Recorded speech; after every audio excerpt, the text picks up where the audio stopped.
I fired from my first ever job. And it set the precedent for the rest of my life because I have literally been fired from every job I have ever worked. It's not that I'm he's gotta be.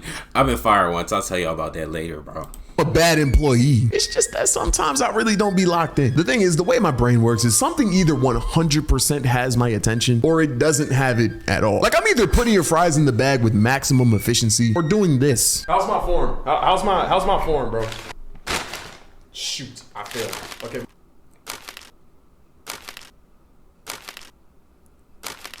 All right. Come on. What I'm saying is I either have really good days or really, really not good days. And you can't have bad days when you're working minimum wage because I don't know what it is with corporations, but it seems like the less they pay you, the more they expect from you. Like a cop could literally drop the hard ER and Swiss cheese the wrong suspect and get put on administrative leave. A TV show writer could literally have a 7-episode docuseries of him frosting underage cupcakes, if you will, and he would still be able to get a job. But let a cashier scan someone's groceries and not smile the whole time. That's the job right there. They're fired. All right, I'll tell y'all early. If y'all want to skip ahead, you can.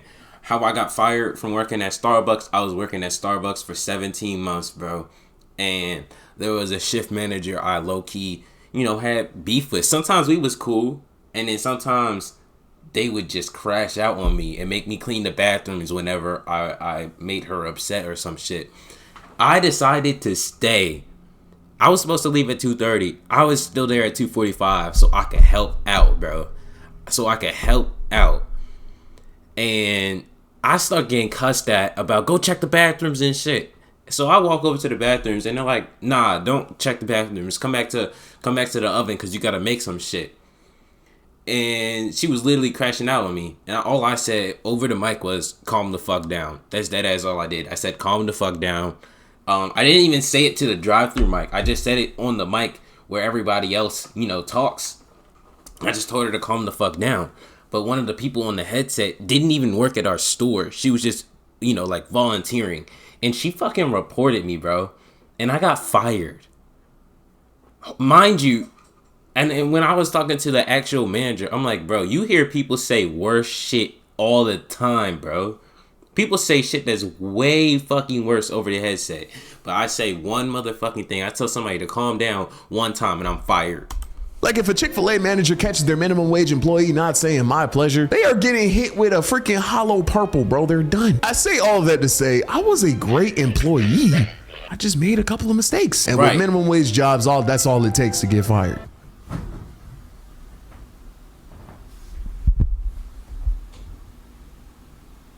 You knew what you did that on purpose. Now, I've told this story before, but those videos were mad old and rushed, and I just feel like I'm a better storyteller / animator now. And there's a lot of details that I left out for the sake of posting weekly. So I'm gonna spin back on this topic and give you a complete start to finish video of how this story actually went down. Now, I grew up with a smart mother, summa cum laude or whatever the fuck, and she has a master's degree in whatever the fuck. But she's smart, okay? She's an accountant, but not a regular accountant. She's like a higher up. She has authority, Like people on her level play golf and have sugar babies. That's the tier of success that my mother is in. And she got there by being smart. So growing up, my mom made it abundantly clear how important school and college was. And she proved it, I ain't gonna lie, because I tested the fuck out of her. See, I was an accident. My mom was 21 in college with goals and aspirations, and then my dumb ass popped up. Not only did I pop up, but I was born a month early. She was in labor for like 24 hours, and I was a C-section. And I just had a fat head, bro. I was just an L altogether, bro. If my son does to my... Bro, I ain't gonna lie. I was actually like an L child. Now, I wasn't like an accident or nothing, but there were some complications after they delivered me, because I was a C-section as well. Let's just say they put some of the organs back in backwards, and that ended up being a whole debacle. Story time on that one day. Future wife, what I did to my mom, I might take him and Euro step him into the trash can, bro. I might Hit a goddamn windmill dunk into that bitch. I was the literal definition of an inconvenience. My mom deadass had to drop out of college to take care of me. But you know what she did right after? She went back to college, got her master's, and graduated at the top of her class as a single mother of 4 with a daughter who had heart disease. Wait, 4? Where the other 3 came from? Damn. Shit added up quick.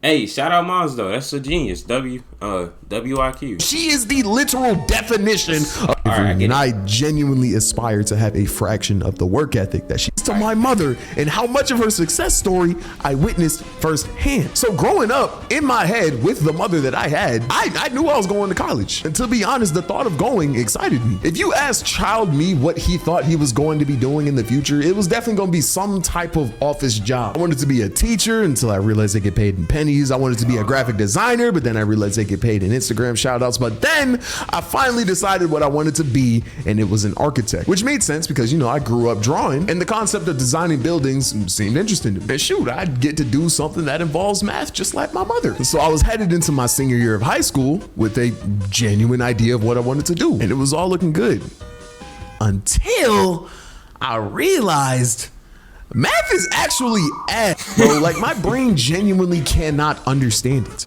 Oh, divided 9. That's 4, bro. You're thinking of subtraction, brother. That's 6 and 6 is 24. Yeah, Jesus Christ, brother. Bro, the United States dodged a bullet when you actually didn't stand a chance at all of becoming an architect. You can't even do basic division shit. No, that's not good. To not be an architect, bro. If I designed a building with my knowledge of math, it would be cooked. I'd mess around and design a building with the structural integrity of a card house. You wouldn't even need to hijack a plane to knock my joint down. A Toyota Camry would have been more than enough. Anyways, so after struggling in math, it was hard for me because I didn't want to disappoint my extremely accomplished mom, but that's just what ended up happening. I couldn't get it. I could not understand what I wanted to do with my life. And eventually it led to me not wanting to go to college. And I was just in this weird limbo of not knowing what I wanted to do. That was until I found a channel by the name of Young Don the Sauce God. I saw him making animations and I found them funny. Now it just started with me just watching. You know who Young Don the Sauce God is before all before the content change, bro? That was one of the best animation storytelling channels on YouTube in YouTube history, bro. I miss that channel, bro. Watching, bro, but one day he decided to drop a Q&A, and he stated the reason that he even started YouTube was because he saw another YouTuber by the name of The Odd Ones Out making animations. Yo, and Odd Ones Out is the fucking OG of this shit too, bro. Odd Ones Out, real ones fucking know, bro. That dude, bro. I used to watch this shit all the time, bro. I could do that, and that made me go, I could do that. So I grabbed my mouse, my old laptop, and I realized I can't do that. Animation is hard, specifically because I didn't have a drawing tablet and my laptop crashed more than a YN with an infinity stone and a whippet addiction. But I was too broke to do anything to change it. I needed bread. So the search for a job commenced. I found myself working at a local grocery store. But little did they know, when they decided to hire this wide-eyed, hard-working, ambitious animator, they would have hired the most incredible, competent, the most incompetent person to ever wear one of their uniforms. And the first person to find this information out was my manager, La Rosa. Now I could go on a whole tangent explaining just how disrespectful, vicious, and just straight up evil this woman was, but I don't need to. I only need 3 words to convey her personality, and I promise you'll get it.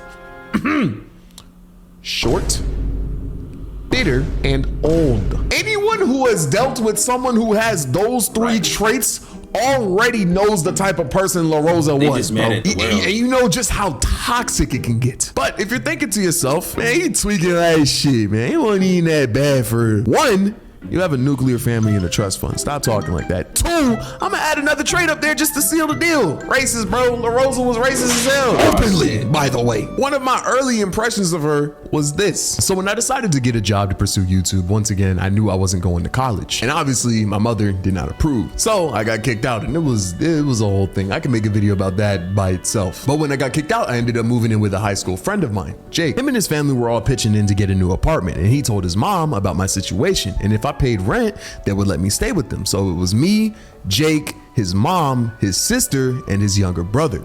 And during that time, I actually ended up putting Jake on to the grocery store that I worked at. He got an interview, he got hired, and we both ended up working together. Fast forward, me and Jake get sick, and because of that, we had to call off. So Jake goes first, he calls, and this is hear exactly how the calls went. Hey, La Rosa, this is Jake. What's up, Jake? Yeah, I got sick. I need to call off. Oh, no, are you okay? Yeah, I'll be fine. I just don't want to get anyone sick. Okay, sounds good. Thanks for letting me know. Hope you feel better, okay? Of course. Bye. I then take the phone. Hey, La Rosa, this is Yo-Yo. Hey, Yo-Yo. Yeah, I just got sick and I need to call in. It's 2 p.m. Why would you wait until now to call? Yeah, I'll be fine. Wait, what? You can't just call off right before a shift. I'm sorry, it snuck up on me. I didn't know I was sick. Crazy. You know there's gonna be a write-up, right? Yes. All right. Now, me and Jake both had a 5 p.m. shift that day, and we both called off 3 hours early. But La Rosa specifically chose to mess with me, and I dead ass ended up getting a write-up over that. And guess who did it? Jay. Bro, that's the same shit that would happen is, yo, they choose favorites. They choose who they want to fuck with. Like, when I was cool with the shift managers, it was fine, bro. It's like, I could do no wrong. But once they changed the shift managers, like, I had left for a month to go do something else, and I came back and we had different shift managers, and they fucking hated me, bro.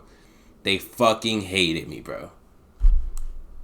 It's like nothing I did. You know, everything was some form of a write-up. I was like, it got to the point I didn't care anymore, man. And it was then that I knew that La Rosa was not finna be an ally, bro. She was Hispanic along with Jake and his family, and she was not discreet in how differently she tolerated us, bro. Some of my Hispanic coworkers could literally get away with murder, so that was lame. But the thing that I really didn't like about her was that she was such a gaslighter, bro. She would dead yell at me about things, like forehead vein yelling. The day would end, I'd go to work the next day, and she'd act like nothing happened. And that's like something that you could ignore, but she would even take it a step further. If she could tell that I was still upset about her with what she said the day before, she'd be like, oh, you don't like me. Bitch, I hate you. She'd say, yo, you know I like you. You're a great employee. And they yell at me again. And you think, damn, yo, you get yelled at a lot. You got to be doing something wrong. No, bro, there was this one time I was working the register and this lady came into my 15 items or less register with a cart that did not have 15 items or less. But you know, me being the stand-up guy that I am, I decided, all right, I'll scan her items. So I look at her. Good evening, ma'am. How's it going? Nothing. All right, so I get to scanning, and now since this register is made for 15 items or less, it only had one bagging station as opposed to the 2 that all the other ones have. And this lazy ass, fat ass, ugly ass, I said, hey, yo, never mind. I ain't even got to do all that. But this lady is not helping me bag at all. And I had to scan all of her stuff and then bag. But it was taking a little while because I had to do one bag at a time. And she is not hiding the fact that she is waiting impatiently. But like, what does she want me to do? She also had this fat stack of like steak. That's a different level of entitlement to not help bag the shit, bro. I always would do that. My mom always made me do that shit. First off, who doesn't go to self-checkout nowadays? Straight up. Self-checkout is just the way to go.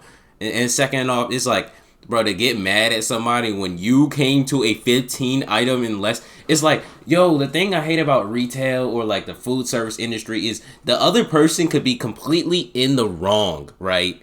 And they still expect perfect fucking service. You know what I'm saying? That's like when somebody would walk in and they would place their order, but like there are also like 10,000 people in the drive-thru and 10,000 mobile orders. And it's like, okay, after 2 minutes, the drink's not ready and they're about to crash out. Like, yeah, bro, I had to do the other ones first, bro. It fucking pisses me off. That she wanted me to bag individually so they're not all bagged together. So I'm doing that and it's taking me a while, but eventually she goes and ends up helping me bag. And I swear to you, when she did that, I was about to add her to the list of things that was going in the bag that day. But we finished bagging and I give her a receipt and she goes on her way out the door and I continue my day. And then I hear bing bong. Yo, to the manager's office. Yo, to the manager's office. Another manager comes in, shuts off my register, and I head to the manager's office. And I'm just making my way down that hallway, and I could just feel the air get colder and colder as I made my way towards La Rosa's door. I look at her desk, and I just see nothing but malice, bitterness and rage. Like genuinely, bro, I felt like how Pito felt staring at Gon, knowing they was about to get their shit rocked. I walk in, close the door. Yo, what is wrong with you? What? What do you mean? Do I need to repeat myself? What is wrong with you? Yeah, man. Yeah, man, they be like that, bro. Hey, comment down below what you want to react to next.